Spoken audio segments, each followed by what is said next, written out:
inta islaamiga ah ay si fudud u dhexgaleen dhalinyaro jihaadiyiin ah oo markii dambe samaystay ururka al-shabaab. waa qodobka ay ku saabsan tahay qaybtii saddexaad ee taxanaha aasaaska al-shabaab. haaruun macruuf ayaa inoo haya.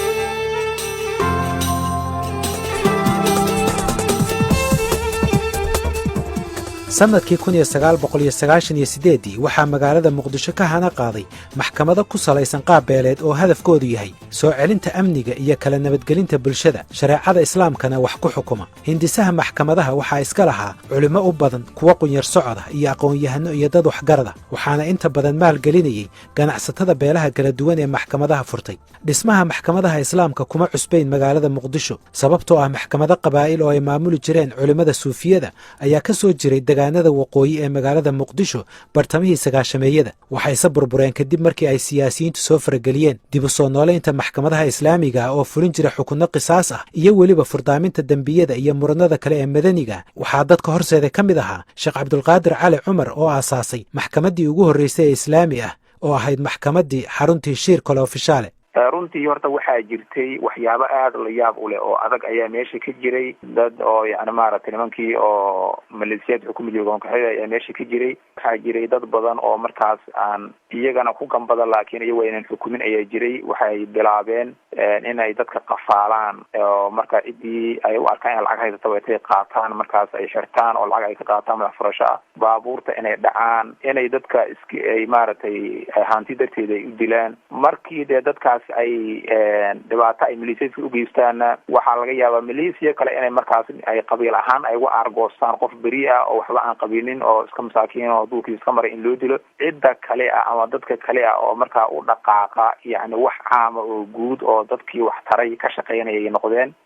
waxaa kaloo jiray dad yani nimankaas waxyaabaha kaloo ay samayn jireen dhibaatooyinka waxaa kamid ah inay wadooyinka ay goostaan oo dadka markaa dariiqata u fariisan ay ku dhacaan. waxyaabaha marka ay qabanayeen waxaa kamid ah amnigaas. waxaa kamid ahaa dalka mar haddii dowlad-la-aan ay dhacday dhibaato badan baa dhacday, dad badan baa wax kala qaatay, hanti badan baa lakala dhacayay, lakala haystay. marka waxay noqdeen marka meel oo dadka usoo dacwo tagaan oo dadka lagu kala saaro. dhulka ayaa aad ugu badnaa oo runtii guryo lakala haysta ahaadan ama dhul inta lagu diro la isku qabsado ha ahaado oo markaa lakala saaro dadkii si sax ah oo sharciga islaamka markaa lagu kala saaro. waa gartay. marka ujeeddada ugu weyn waxay ahayd nidaamka iyo kala dambaynta iyo amni in la helo, waana sababta maxkamaduhu markii dowladda carta lasoo dhisay ay hubka dowladdii ugu wareejiyeen. nacam, waa saasay ahayd. maxaa yeelay waad ogsoon tahay oo waxa weeyaan xilligaas runtii waxyaabaha dhaxalgalka waxaa kamid ah shabeellada hoose ilaa baraawe ayay tageen. meeshaas oo runtii waxyaabo taariikhiya ay ka qabteen oo dad dhibaato weyn gobolka ku hayay oo dhalinyaro ah oo cid xukunta aynan jirin oo waxyaabo aada loola yaabo samayn jiray oo yani maar dadka dhibaato ku hayay. dhibaatooyinkaas waxaa kamid a yani qaar waxaa jiray oo lagu eedeyn jiray inay biyaha ay gadan jireen. qaar waxaa jiray dadka markii ay suuqa badeecooyinka ay keedsadaan caanaha iyo dhibaato badan ku hayn jiray oo sidee doonaan ka yeeli jiray. marka xilligaas anagu waxaan kamid ah dadkii meeshaas tegey. runtii waxyaabaha dadku markay kugu sheekeynaya waxay kuleeyihiin yani waxay la yaabanaayeen dadkan meesha inta tegey sidaan wax u qabtay way la yaaban. waxay leeyihin waxaanay dee wax sii jiraya ma yihiin, waxaan la yaabanahay weeyaan waxaan.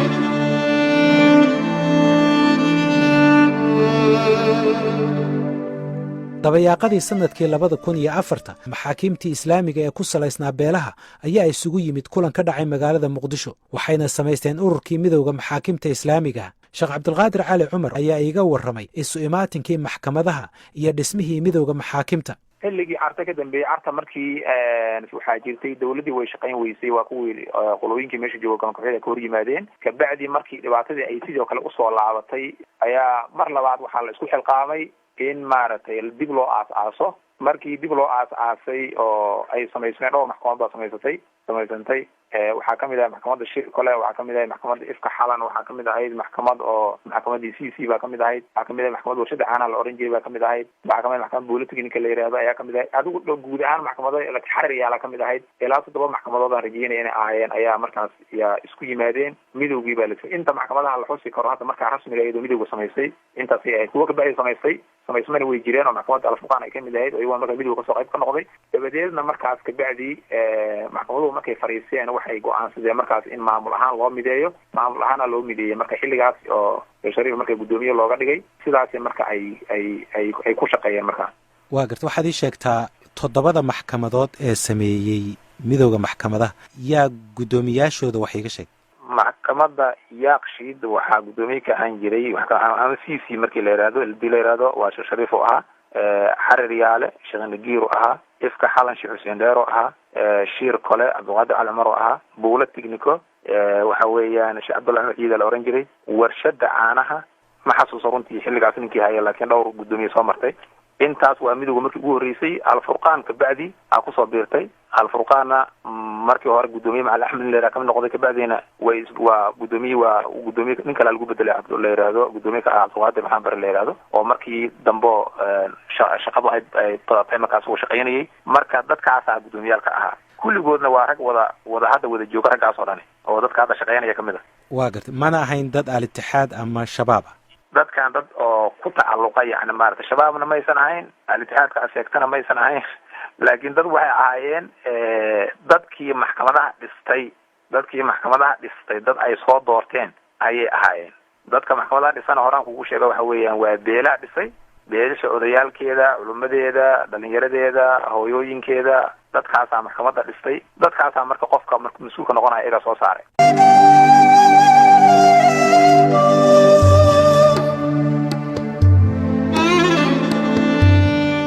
horumarka ay haddaba maxkamadaha islaamiga ee beelaha ku salaysnaa ay gaadheen waxaa hadheeyey eeda soo baxayay oo ahaa in maxkamadaha ay si fudud u dhex galeen xubno ka mid ahaa ururkii al-itixaad al-islaam oo uu ka mid ahaa sheekh xasan daahir aweys iyo qaar ka mid ahaa dhallinyaradii jihaadiyiinta oo ay ka mid ahaayeen ibraahim xaaji jaamac, aadan xaashi cayrow iyo sheekh mukhtaar roobow. sheekh cabdilqaadir cali cumar guddoomiye ku-xigeenkii maxkamadaha islaamiga waxa uu isagu ii sheegay in ururka al-itixaad aysan wax luga ku lahayn aasaaskii iyo maamulkii maxkamadaha. nimankan dhalinyarada ah runtii yani habka hadda loo bartay oo shabaab iyo inay urur ay ahaayeen dadku hadda umaysan aqoonin, laakiin rag dhalinyaraha dee magaalada jooga oo markaas oo jiray way jireen, laakiin hadda goobo mucayan oo ay degan yihiin aynan jirin, oo laakiin dadka un jooga magaalada ka mid ah oo dhaqdhaqaaqa. waa gartay, laakiin waxaa jirtay xubno ka mid ahaa ururkii al-itixaad oo maxkamadaha qaarkood ku jiray sida maxkamadda ifka xalane sheekh xasan daahir aweys. waxaa kaloo la sheegaa taliyihii ciidanka ee maxkamadaas aadan xaashi cayrow inuu isaguna ka mid ahaa dhalinyaradaas. marka sidee bay isku soo galeen labada dhinac, maxkamadaha iyo dhalinyaradan? horta maxkamadda ifka xalan waxaa guddoomiye ka ahaa nin la yidhahdo sheekh xuseen maxamuud jimcaale ayaa guddoomiye ka ahaa oo maxkamadda mas-uul ka ahaa. ragga aad tilmaamaysana waxa weeyaan maxkamadaas hadda markaan dambe oo yani maaragtay ahayd xilligaan aan ka hadlayno hadda dambe oo yani carta ka dambeeyey oo maxkamadan ay shaqaynayeen.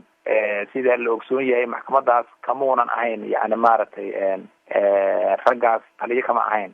xilli uu ninkii dhintay oo aadan cayrow la oran jiray uu ka shaqayn jiray way jirtay, xilliga carta iyo waxyaabahaas horey ahayd. sheekh xasan oday guuduus ka ahaa, laakiin maxkamadda sheekh xuseen un baa wadi jiray oo mas-uul ka ahaa. raggan marka markii aniga dhab ahaantii aan kaga warramo inta macluumaadka aniga aan ka ogahay, nimankan aniga hadda inta aan ka arki jiray oo aan ka ogaa waxa weeyaan magaalada muqdishona way joogeen. rag dhalinyaro ah oo meelaha qaarkood yani tadriibaad ku sameeya way ahaayeen, laakiin maxkamadaha iyagu shaqa iskuma aysan lahayn. maxkamaduhu maamulka oo midowga ayay lahaayeen, iyaguna midowga kuma aynan jirin oo shaqa kuma aysan lahayn. markii dee dagaalku uu dhacay oo dagaalkii dadkii ka qayb galay kamid aha, dagaalka sida la socda dagaal shacbiyuu ahaa. markii dee dambo dee dagaalkii lagu guulaysana nimankii waxay iyagu si dhinacay isku taageen oo markii waxa la dhisayey iyagoo magac gaara wata ayay maaragtay dhismihii qayb ka noqdeen.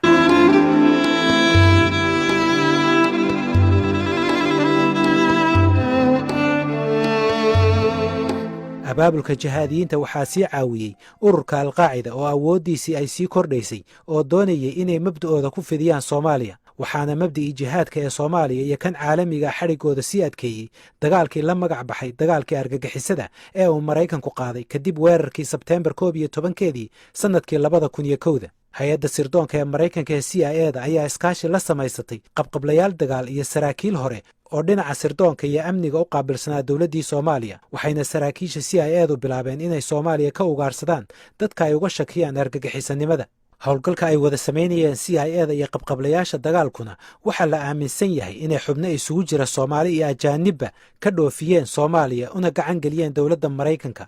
dadka xilligaasi laga qabtay soomaaliya waxaa ka mid ahaa guuleed xasan axmed oo haatan ah qofka keliya ee soomaaliga ee ku xidhan xabsiga guantanamo bay ee kuuba maraykanku waxay sidoo kale si weyn u baadigoobayeen 3 nin oo ajaaniba oo lagu tuhunsanaa inay ka dambeeyeen qaraxyadii safaaradda maraykanka ee nairobi iyo daarasalaam sannadkii 1998 bishii janaayo 2005 mid ka mida dhallinyarada ugu firfircoon jihaadiyiinta aadan xaashi cayrow oo ka mid ahaa dhallinyaradii ururka al-itixaad ee ka dagaal gashay gobolka gedo iyo gobollada waqooyi bari iyo xubno kale oo dhallinyarada jihaadiyiinta waxay weerar burburina ku qaadeen qabuurihii talyaaniga ee u dhowaa cisbitaalkii SOS ee degmada Huruwa ee magaalada Muqdisho waxayna jihaadiyiintu ay qabuurahaas u rogeen xarun tababar xaruntaasi waxa ay noqotay xarunta tababarka ama akademiyada maleeshiyada jihaadiyiinta waxaana loo bixiyey mucasirka salaaxudiin horjoogaha xaruntaasina waxaa noqday axmed cabdi godani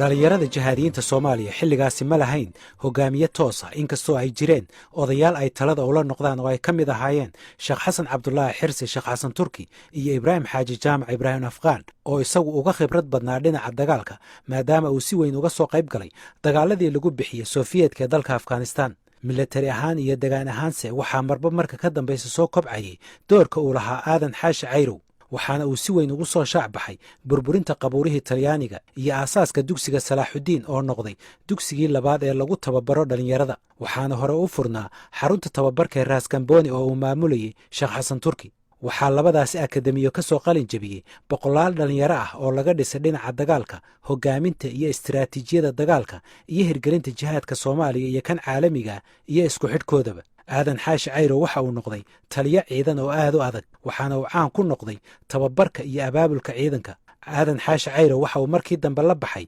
magaca jihaadiga ee Abu Muxsin al-Ansari iyadoo dhallinyarada uu tababarayna ay ugu yeedhi jireen macallin aadan cabdiraxiim ciise cadow waxa uu ka mid ahaa maxkamadihii islaamiga aadan wuxuu ahaa hadda ninkii kolley waktigiisa horta waa uu dhammaaday waa uu dhintay alla u naxariisto laakiin anigu intaan ka aqaanay wuxuu ahaa nin firfircoon oo abaabulka ku fiican masalan wuxuu caan ku ahay lagu wada yaqiinay hadda tababarka waxa la yidhaahdo in ciidamada ururintooda isku aadintooda iyo tababaradooda iyo moraalkooda sida loo dhisi lahay iyo wuxuu ahaa nin bays oo ah oo hadda macallin marka la leeyahay waxaa lagu yeeray macallin dugsi qur'aan ma ahayn ama macallin iskuul ma ahayn macallin aadana uu macruuf ku yahay marka shabaab laga dhex hadlaayo waxa uu macallin ku ah wuxuu ahaa tababarada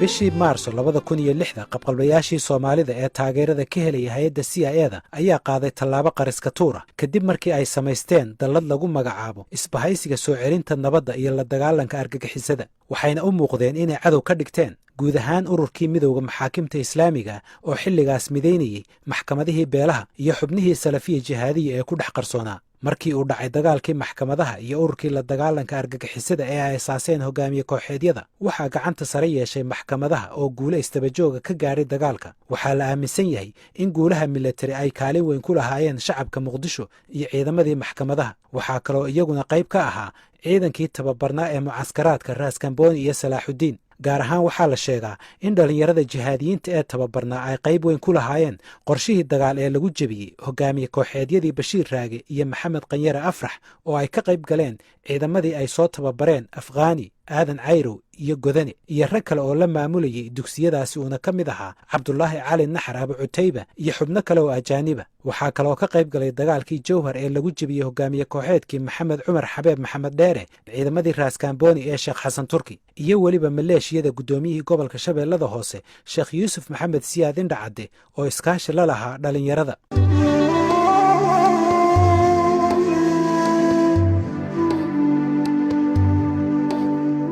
maxkamadihii islaamiga ee Muqdisho waxay ku guuleysteen dagaalkii ay la galeen qabqablayaasha maxkamaduhu waxay talada Muqdisho la wareegeen toddobaadkii ugu horreeyay bishii Juun 2006 midowgii maxaakimtu waxay markiiba samaysteen 2 gole oo kala ahaa golaha fulinta iyo golaha shuurada golaha fulinta waxaa madax looga dhigay Sheekh Shariif Sheekh Axmed halka golaha shuurada uu madax ka noqday Sheekh Xasan Daahir Aweys oo ka tirsanaa ururkii al-Ittixaad al-Islaam waxaa markiiba soo baxday in xubnihii dhallinyaradii jihaadiyiinta ay guulaha la gaaray ka sokow yihiin budo gaar u tuman xildhibaan Maxamed Aweys waxa uu xilligaasi ka mid ahaa maxaakimtii islaamiga markay arkeen telefoonka shacbigii oo jimco walba imaanayo oo la wacyigelinayo oo dareenkooda uu aada iyo aada diyaar u yihiin inay dhaqaalo bixiyaan, inay dib u dhistaan, inay nadaafadii soo celiyaan. markay arkeen shacbigii oo gacanta lagu dhigay waxaa layidhi meeshan maxaa la samayn karaa. haddana waxay yidhahdeen waxyaabaha oo laismaandari jira waxaa kamid ah aye ninkaa laga daba ordaayo shariif iyo abqaadi cali cumar miya.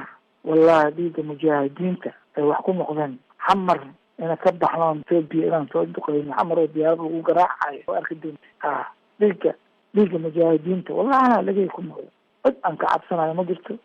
haddaba wax laga reebta ma laha murtadaa tahalay raggaas ajendo oo gaaray lahaayeen annagana waa naga shakisanayeen.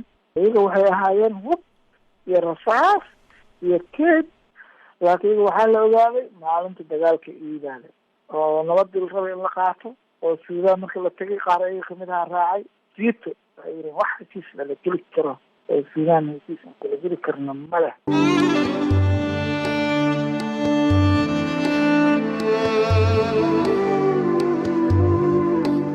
waxaa kaloo laysku khilaafay waxyaabo aad u sahlan oo ka baxsan xasilinta waddanka iyo in lala yimaado siyaasad hufan oo qaran iyo hindise soomaalinimo. waxaa bilaabatay in iska horimaadyo iyo khilaaf weyni ka dhasho waxyaabo ay ka mid yihiin qaadka soo degaya in la mamnuuco iyo in kale, qaabka timaha loo xirto, shaneemooyinka oo la qarxiyo iyadoo amar keliya lagu xidhi karo, mamnuucista daawashada ciyaarta kubadda cagta, sigaar cabbista, dadka oo loo fiirsado sida ay u labistaan ama timaha u jartaan, dadka qaarkood oo jidadka lagu karbaasho iyo waxyaabo lamida. xildhibaan maxamed aweys ayaa iiga warramay waxyaabihii xilligaasi dhacayay.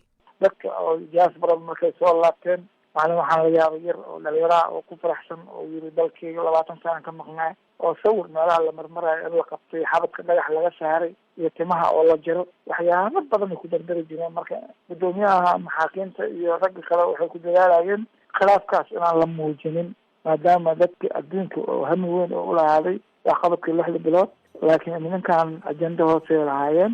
muddo kadib markii ay maxkamaduhu bilaabeen inay isku ballaariyaan dalka intiisa kale ayay si cad u soo shaac baxday in dhallinyarada jihaadiyiintu ay iska soocayaan xubnaha kale ee maxkamadaha.